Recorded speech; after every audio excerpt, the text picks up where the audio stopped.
TCI is brought to you by Spendthrift's 3-time Grade 1 winner Golden Sense, Into Mischief's best son at stud. Look for his first crop at the upcoming 2-year-olds in training sales.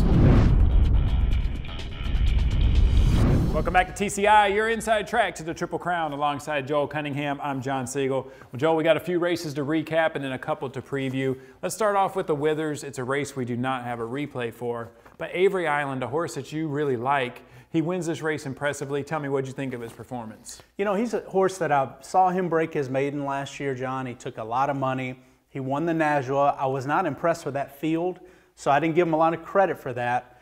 But he had aqueduct form. I thought he ran pretty well, obviously part of the pace when Catholic Boy beat him in the Remsen. But to me, I always thought Avery Island would maybe, you know, to me, at least as a 2-year-old, he seemed to be a cut below the best. However, this year, even though I expected him to win the Withers because of his speed, I was impressed with the performance. And to me, he looks like a horse that's even physically coming to his own from what I remember of him last fall to now, you know, seeing him in the post parade and the winner's circle. I mean, he's a very good looking Scopy type horse, John. I think he's going to continue to go on. Speed is a weapon for him, but he has stamina too. And we saw as the horses loomed up to him. I mean, Friends Fire, I thought, ran a very good race to loom up to him with that quicker action. He definitely, to me, looks like he's more effective around one turn. That 1 1/8 probably got to him, but a classy horse nonetheless. When he loomed up in Marconi, you know, who spotted him a lot early, which we talked about the gait problems with Marconi, how he mentally has to come on. He still loomed up with his kick late.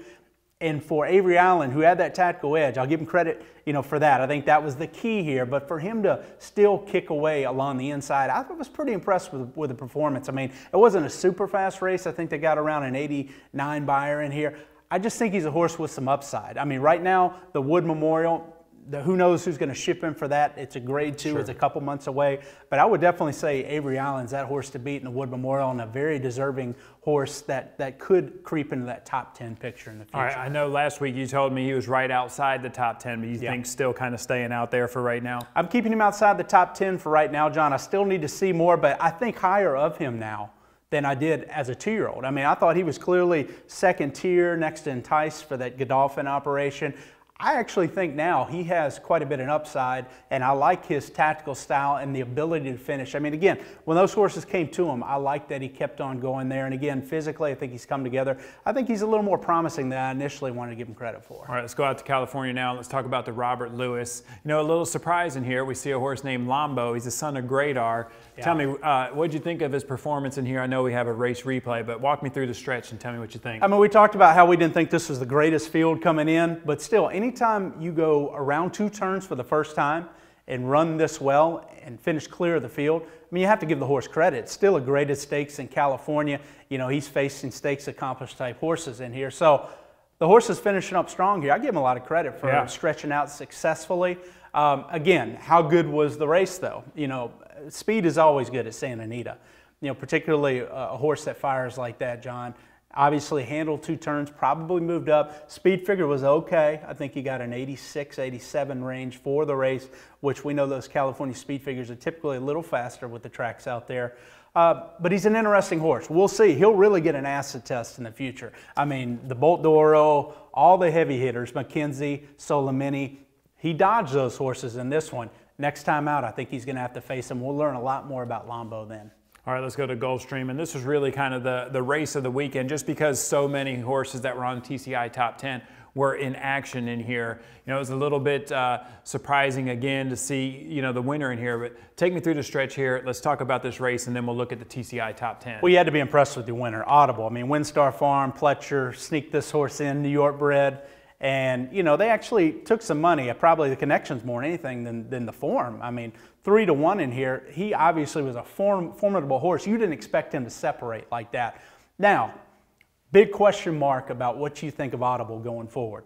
You know, he's an Into Mischief, so we know the quality is there. They paid $500,000 for him, very sharp connections out of a Gilded Time mare. You look at that action. He obviously succeeded at a middle distance going around 2 turns. That's great. Practical Joke did too. Golden Sense did too. A lot of these horses are top middle class type horses. Can he stretch out to a classic distance? Still a big concern for me. I need to see it again at a 1 1/8, and you'll see that next time out in the Florida Derby. So big time talent, big time performance, but is Audible, is he the type of horse that can be a classic type? I'm a little still, I think the jury's still out on that. And for me, I need to see more. You know, I was surprised last week when we were talking. I looked down there, you were talking about Tis Mischief, and then I see Audible down there. He's a horse who broke his maiden by 9 lengths and kind of coming into this race. Yeah. I guess seeing what he did breaking his maiden by 9, seeing what he did in the Holy Bull, did he do enough to crack into the TCI top 10 over, say, a horse like Tis Mischief? Well, obviously, you pay $500,000 for him at the Florida sale. You know he breezed well down there for some very sharp connections that purchased him. And look, he validated his talent, has a very nice way of going, throws those legs right out front very efficiently. Still has a quicker action for me, though. And when he was winning down at Aqueduct, you know, he was winning an allowance company, maiden company, and he's a New York bred, even faced his own state bred. So you still weren't sure what he was beating there, and he was beating him around 1 turn, right, which is what you figured he was bred to do. Very impressed with the 2-turn test here. But let me point something out in the Holy Bull, and I referenced it last week. Speed is such an asset at Gulfstream Park. And let's face it, Tis Mischief doesn't have it. I thought in his works he may show more as a 3-year-old. He did not get the right trip. Enticed, I said, was very vulnerable from the rail with his action and his style. Proved to be the case. He was not quick enough. He lost ground down on the inside. That's not what you want to do at Gulfstream Park, particularly in these kind of races. The way that racetrack plays, John, you see it over and over and over again. The tactical horses have a monster advantage. When you look at Audible, he was tactically placed. When you look at even Free Drop Billy in here, more tactically placed than the other horses, to where by the time they hit the top of the turn, they were in position to kick on while the other horses were scrubbing to get in that position. The horses just don't back up at Gulfstream. Quality Speed rarely backs up there. So I do think a big tactical edge from Free Drop Billy and Audible really played into the result here. Free Drop Billy had to be encouraged, I thought, with his comeback too. I mean, I would have liked to see more finish in there, John, but you know, he's a horse that, again, I wonder how good he is, but he keeps hitting the board and running big in these big races. So you have to give him credit going forward. And then obviously Hollywood Story scratched out for Dale Romans. You know, you're going to see him this weekend, so we'll talk about that when he runs in Sam Davis. Well, let's take a look real quick at the TCI top 10 and just see where we landed. I know that there is no change based off of last weekend's results. A little bit surprised to not see Audible in there, but I won't give you too much of a hard time just kind of hearing your mindset on that at this point. But we do have some races this weekend. Like you mentioned, we may see Hollywood Star in action. I want to start off, though, in California and talk about this weekend's races. You know, we have the San Vicente in there, and Bob Baffert's got 2 horses in there that I'm really interested in. And the thing that's interesting is we're kind of seeing this trend. I remember a few years ago when we started doing this show, if you didn't break your maiden at 2, you could just forget about the Derby. It just wasn't going to happen for you.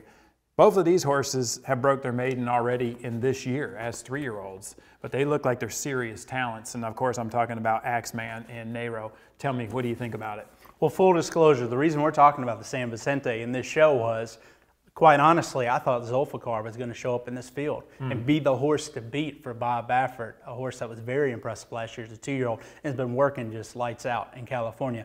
He's doing so well that they're actually going to try him around 2 turns rather than sprinting. I mean, as you mentioned, Bob feels like he has this race covered with 2 horses that are probably bona fide 1-turn type horses, and that's Nero, horse that's always had a ton of talent. We'll talk about him. And then Axeman is going to be your favorite in here after running a 97 Beyer first time out. Those look like the horses that are more 7/8 type right now. I think Zulfikar is a horse they want to get around 2 turns when he runs, and that's why they decided to bypass this race. Instead, you'll see him next time out, I think, in the Southwest Stakes at Oaklawn Park. And the key there is it's a 1 mile, Southwest Stakes. It's a middle distance race, but they'll run 2 divisions there. So he has Marino, who won, obviously, the Smarty Jones Stakes. I think he's going to ship him probably back in for 1 division, Zulfikar running the other. And then Bob will have options going forward for the lucrative Rebel Stakes and Arkansas Derby, where they're giving away a lot of money. But I think it's interesting, getting Zulfikar around 2 turns, you know, in his comeback race on the road. That's the reason I wanted to preview the San Vicente. Having said that, he didn't show up. Let's look at the race. Axeman, and I mean, this race goes through Bob Baffert. I do think Mr. Jägermeister is a fast horse. I think All Out Blitz is interesting on the turn back, but Bob Baffert's probably going to win this race. Axeman's going to take all the money here from the rail, but I want to talk about Nero. It's a very interesting horse, this Nero horse. He was a high, just like Zulfikar last year too, very touted out there the way he was training as a good thing, potentially a Breeders' Cup type horse. Well, they ran him first time out, And there was whispers about how this horse was a bit of a head case and just mentally not putting it together. He absolutely made the lead and looked like he was going to gallop in his first race, and got inside the 16th pole and totally put on the brakes. It stopped. It just absolutely came to a stop by the time they hit the wire. Because of that, he was nailed on the wire and lost. I think Bob gave him some time to sort of iron out some mental kinks and work with him. Well, he came back to break his maiden recently against another Baffert, the 3-year-old Curly's Rocket, who just won this past weekend, breaking his maiden in a pretty nice race. And to me, that was more of a public workout. Nero measured him the whole time. They put Victor Espinoza on him. They didn't draw the stick out one time on the horse. And he hand rode him, and to me it looked like, again, they're trying to teach this horse something. So when you look at that 79 buyer, you're going to say, well, that's not impressive. Axeman has a 97 buyer. How's Nero going to run anywhere close to Axeman? But if you watch the race, it was a very methodical, like, I'm going to nail this horse on the wire and make him run and finish ahead at the wire, as opposed to making the lead and having the risk of pulling up. So I think he's a tricky horse to ride. Okay. But I'm telling you, the talent gap is not that monstrous between Axeman and Nero. So if Nero gets the right trip and is able to run at his stablemate late, don't be surprised if he proves best, because there's a lot of talent there. All right, let's go down to Tampa Bay, and of course we have the Sam Davis this weekend. Joel, this is a prep, you know, as they build towards the Tampa Bay Derby. We always talk about how funny a track that Tampa Bay Downs is. I see Hollywood Star, like we mentioned. That's a horse that is on the TCI top 10. But I do notice a horse that draws immediate to the outside of him, and that's Catholic Boy. We all know about that horse. Tell me, who do you think wins this race? You know what's cool about this race is I think it's as good as the Holy Bull last weekend. I mean, there are some legitimate connections and contenders in here, John, on the Derby trail that, you know, look, not many of them are on my top 10 at the moment. You know, Hollywood Star is there because, again, I like his projection, his upside, you know, as the distances get further on heading into May. But do I expect Hollywood Star to be brilliant right now, going a mile to 16? Not necessarily. He's a one-turn closer type. He's a pace-dependent type, in my opinion, just like Dale Roman's other horses we talked about, Tiz Mischief last week, obviously, and even Free Drop Billy. So this is an interesting race. I mean, you have Flame Away coming in with some pretty good form. I don't know how much quality he has on the dirt, but I will say this, a turf horse at Tampa, the horse that won an off the turf race already at Keeneland. Turf horse at Tampa, I think, can be okay. And I almost wonder with Catholic Boy, he's going to be your favorite in here. And I love what Jonathan Thomas has done. He trains over there privately at Bridlewood. It's about an hour-and-a-half drive to Tampa.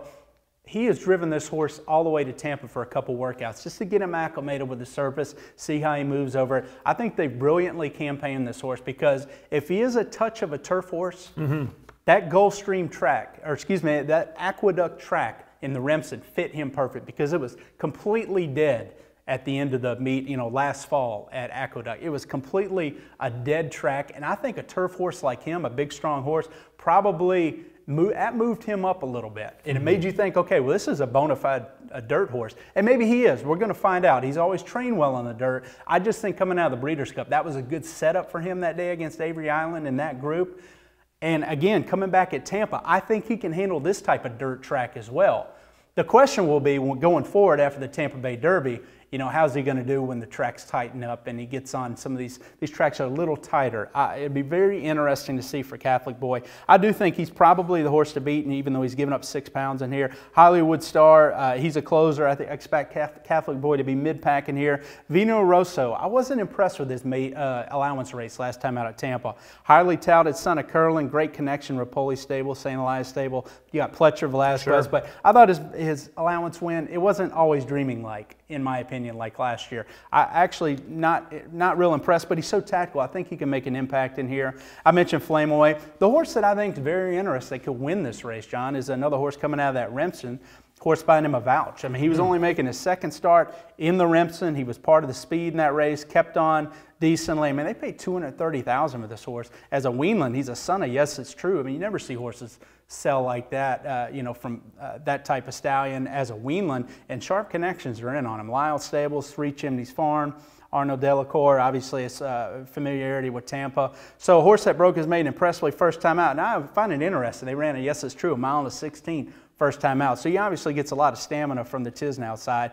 He's a horse that I think from the outside, if Daniel Centeno can get him tactically placed in a race, his best competition wants to run in the stretch. So if Vouch can take a tactical edge in here and he's fit and ready to roll, I actually give Vouch an outside shot to win this race. All right, thank you, Joel. Thank you guys for watching. Make sure you come back next week. We're looking for talent right now. This is the time of year where we don't really know these horses real well yet. We're going to see who's going to jump up and who might surprise us and get on the TCI top 10.